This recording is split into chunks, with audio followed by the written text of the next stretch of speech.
Hello, everyone. Welcome to Inside Talk Show. I'm Carla Elizondo. Inside Talk Show, it's an inside job. We're living from the inside out, not the outside in. Let us not be victims to circumstance. Let us control what's going on between these ears. We're continuing the reading of The Science of Getting Rich by Wallace D. Wattles. We're on Chapter 8, entitled Thinking in the Certain Way. And we will pick up, this is the second part. We started yesterday. All right. Let's jump in. Okay. And remember what was said in Chapter 7, the previous chapter of gratitude, about gratitude. Be as thankful for it all the time as you expect to be when it has taken form, whatever it is that you want. When you can sincerely thank God for the things which you own only in imagination, you have real faith. When you can truly give thanks for the things you have that haven't showed up yet, that are only in your imagination, only in your mind's eye.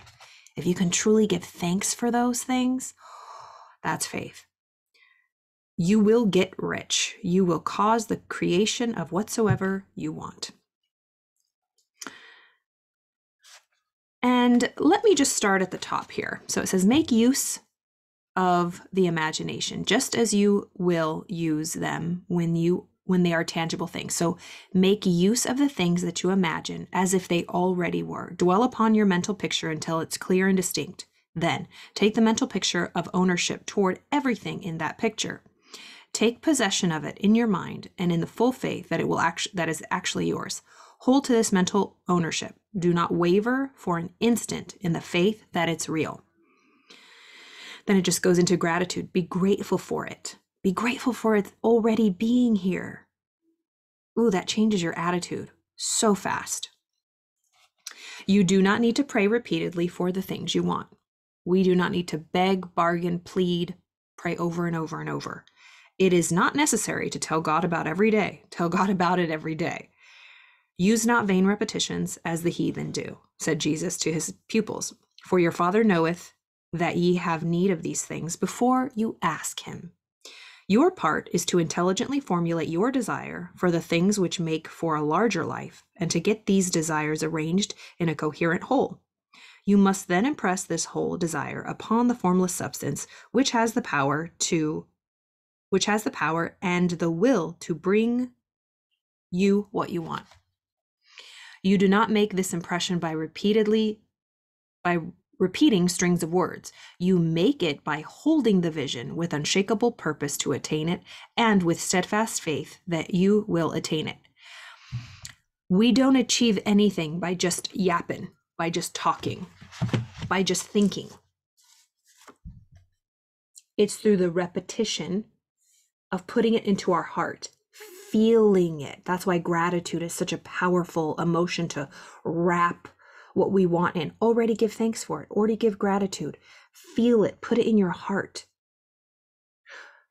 I'm sure we've all done this. And we say, oh, that stuff doesn't work. Because we're just talking. We affirm. We can write it on our mirror. Put it on a Post-it note. Write it 20,000 times. And we're just saying it. But if deep down, we're just thinking it, saying it, writing it, aware with our conscious thinking mind. But if we're not getting emotionally involved, feeling it as if it was already here, how would you feel if your dream already came to pass?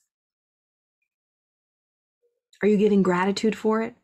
Full faith knowing that it's here? If we're not feeling it and it's not here, it will never show up here.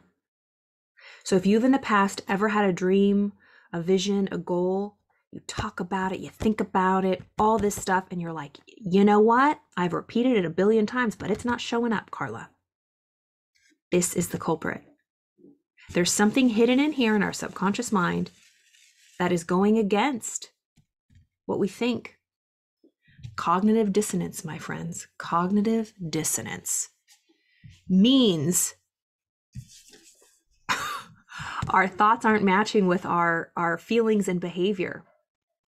There's a disturbance in the force. The opposite of dissonance is resonance. We are not in resonance. It's a really bad, scratchy, dissonant tune that is being played in our mind, in our bodies, in our hearts. We have to get aligned. Think, feel, act. All all in accordance to what we want. Why would we do anything different? Why would we choose to feel? And we do choose to feel. All of our feelings are valid, and it's okay to feel sad and down and upset. Those are valid emotions. But we do not have to stay there and dwell and let it, like that, snowball, just get bigger and bigger. Keep going down that same old well-worn track of the ski slope. We know where it ends. And we don't need to beat ourselves up for it. It's just the way we've been programmed. It's what we see around us, environmental, even genetic, epigenetics. Hello, it's a real thing. Have you heard about that story? I'm going to say it real quick. There was a lab of rats, and somebody blew in the smell of, no. What they did was they zapped the little mice or rats with an electric shock, enough to, of course, disturb them. After they administered the shock, a wave of cherry blossoms, and I don't know if Joe Dispenza, who wrote this in his book, but it was a study. So shocked the mice, then blew in a smell of cherry blossoms in the cage. They did this to condition them. Then they took away the zap, and they just blew in the smell of cherry blossoms. Well, when they blew that smell in, all the mice were, of course, expecting the jolt, and they ran in the corner. So even though the stimulus wasn't there, the response from the cherry blossom smell, affected them. Then their children, at the smell of cherry blossoms, their anxiety, and they would get frightened. And I think even the third generation, their children too. Isn't that wild? So we can think about all of, if you're, a child of an immigrant, or anybody who had trauma or hard times in any way, was in survival mode.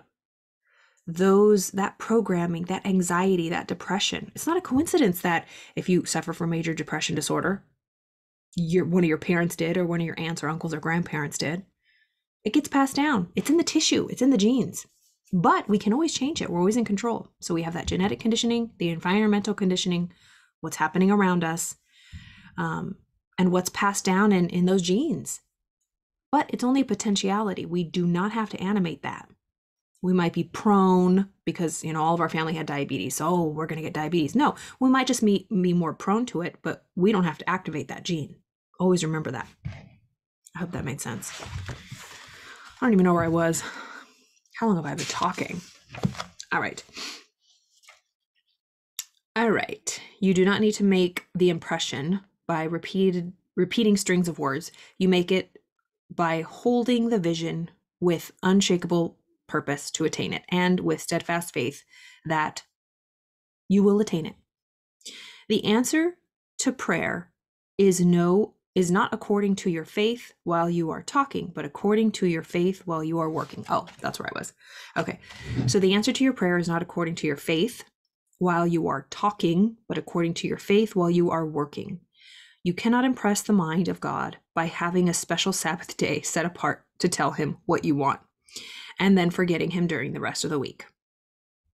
I think it was Bob. I don't know. He said,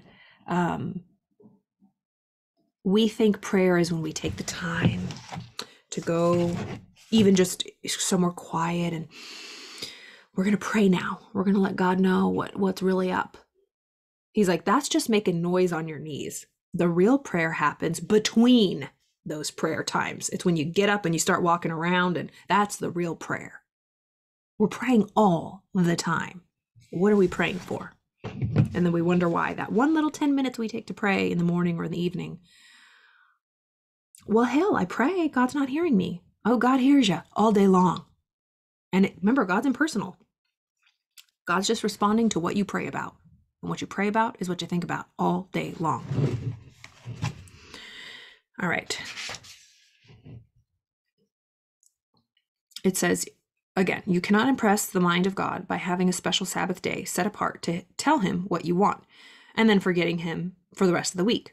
If you do not think of your prayer until the hour of prayer, comes again. You cannot impress him by having special hours to go into the closet and pray.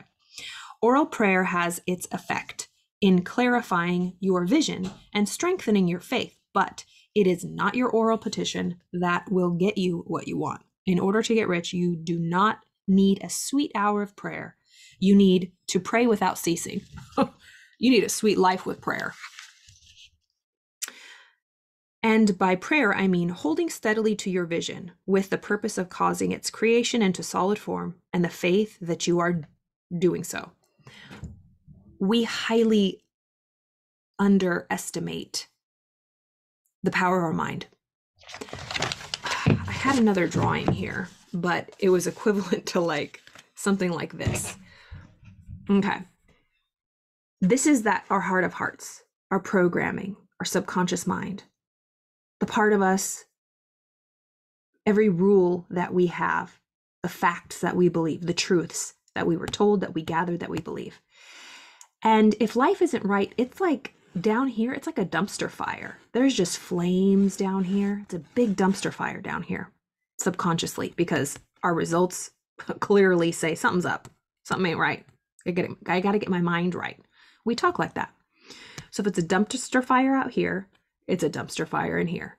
And we can be like a saint up in here, thinking all day long that we got our stuff together. We're doing all we can. We're doing all the work. Why is my life like this? This is the problem. So say there's a dumpster fire here, and we start meditating for 20 minutes a day, or we pray for the sweet hour of prayer. It's the equivalent to taking like a little dropper of water, just dropping a couple droplets on this huge dumpster fire. Do you think that's going to put the fire out? No. We got to take the water hoses, the buckets, all day, constant repetition, pray all day. That's what's going to put it out. We don't understand the effort we must take, but it's good effort. So if there's something that's not changing in your life, it's okay. Just amp it up. Get serious about it. If you're sick and tired of being sick and tired, do something you've never done. If you want something you've never had, do something you've never done. Gotta change it up. We need you. We need you. All right. Pray without ceasing. And by prayer, I mean holding steadily to your vision with the purpose of causing its creation into solid form and the faith that you are doing so. Believe that you receive them. Once you have clearly formed your vision, the whole matter turns on receiving. When you have formed it, it is well to make an oral statement by addressing the supreme power in reverent prayer. From that moment on, you must receive in your... Ooh. Oh no. Girl, did I skip a page? I'm reading the wrong, but we're just going to continue with it. Did I? No, I didn't. Oh my gosh, thank you. I skipped a page here. Just right now. Okay. Carry on. Okay. So once you have clearly formed your vision, the whole matter turns on receiving. When you have formed it, it is well to make an oral statement by addressing the supreme power in reverent prayer. From that moment on, you must receive in your mind what you ask for. Live in the new house, wear the fine clothes, ride in the automobile, go on the journey, and confidently plan for greater journeys. Think and speak of all the things you have asked for in terms of actual present ownership. Imagine the exact environment and financial condition you desire, and live all the time in that imaginary environment and financial condition. Look, if we don't have it on the outside, we can have it on the inside, and then it will produce on the outside. Let's reverse that. Whatever we have on the outside is a reflection of what we have on the inside. So if we change what we have on the inside, what we have on the outside will change. Start here. Start at the engine. Just be there already. Be mindful that you do not do this as a mere dreamer and castle builder. Hold to the faith that the imaginary is being realized and to the purpose required to realize it. Remember that it is faith and purpose in the use of the imagination which makes the difference between the scientist and the dreamer. Let me read that again. Remember that it is faith and purpose in the use of the imagination which make the difference between the scientist and the dreamer. We need to be scientists.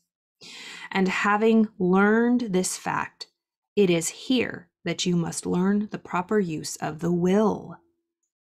That's one of the higher faculties, remember. You know what I'm gonna do? I'm gonna do a special night Zoom, free. If you're interested, message me, please.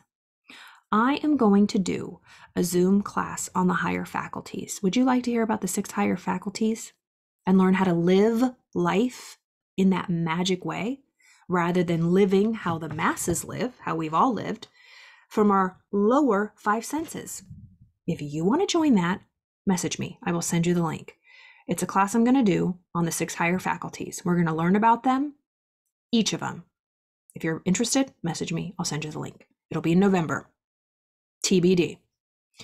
I hope you enjoyed that. That was the end of chapter 8. We're going to continue chapter 9 Monday. How to use the will.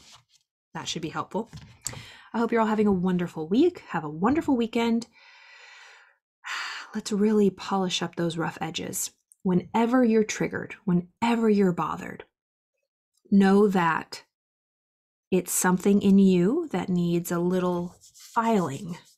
It's just like if you have a nail that keeps getting caught on things. Is it the t-shirt's fault? No, because if your nail was completely smooth, it would not catch on the t-shirt. It always comes back to us. That's how we remain in control. If anybody, anything, any situation, anything you hear, anything you see, any family member irritates you, triggers you, thank them. Thank you so much for letting me look at that part in me that was snagged. Now I can take the nail file it down so that it doesn't get snagged on anything else. The work is always on us. Have a wonderful weekend. I'll see you on Monday.